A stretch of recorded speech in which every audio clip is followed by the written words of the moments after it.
Aerozolis nuo vapsvų ir širšių. O, geras. Okay, nu tai čia matyti jau toks komplektas. Yra Čia su tuo gynybiniu purškalu.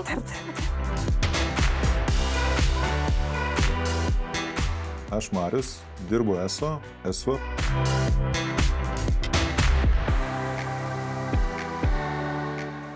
Aha. Skaitiklis.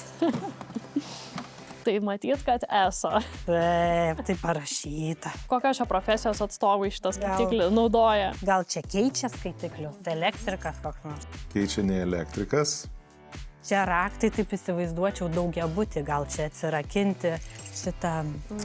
Skydį. Taip, apskaitos spintą tikriausiai. Taip. Dalis tiesos yra tame, tie raktai yra naudojami daugiabučiuose, bet taip pat ir įvairaus tipo transformatoriniam durim atidaryti. Čia maišelis, gal senam skaitikliui? Mes juos naudojame daugiau tada, kada klientas nesutinka su skaitiklio parodymais ir šituos skaitiklius dedam į maišelį, juos antspauduojam, dedam plombas ir siunčiam metrologiniai patikrai. Čia plomba. Aha, oi, va kaip gražiai atrodo. Taip, tai teisingai, čia yra plombos, mes jomis plombuojame skaitiklius, elektros skydus ir plombuojam maišelius.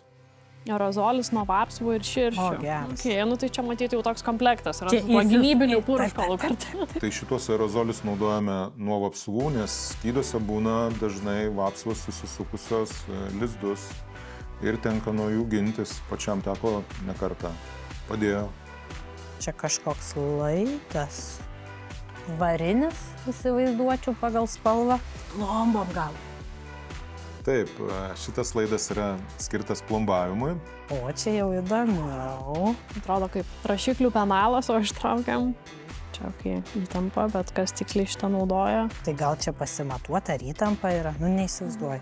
Šitas daiktas yra naudojamas tam, kad patikrinti, ar ateina įtampa į skaitiklį. Nu, čia USB jungtis. USB, o kas čia?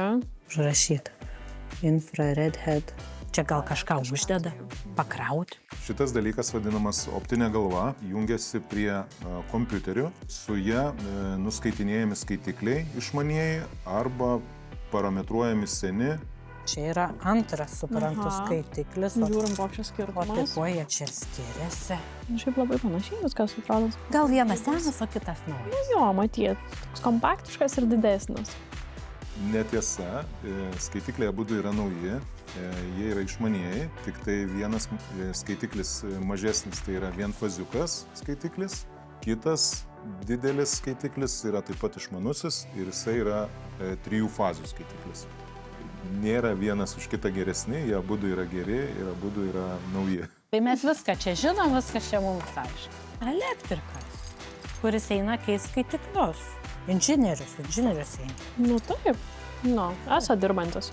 Tai apskaitų inžinierius. Bet dar kažko trūksta, ne? Tai netrūksta nieko, galima tik papildyti elektros apskaitų inžinierius, nes eksploatuojam ir senus skaitiklius, ir naujus skaitiklius keičiam.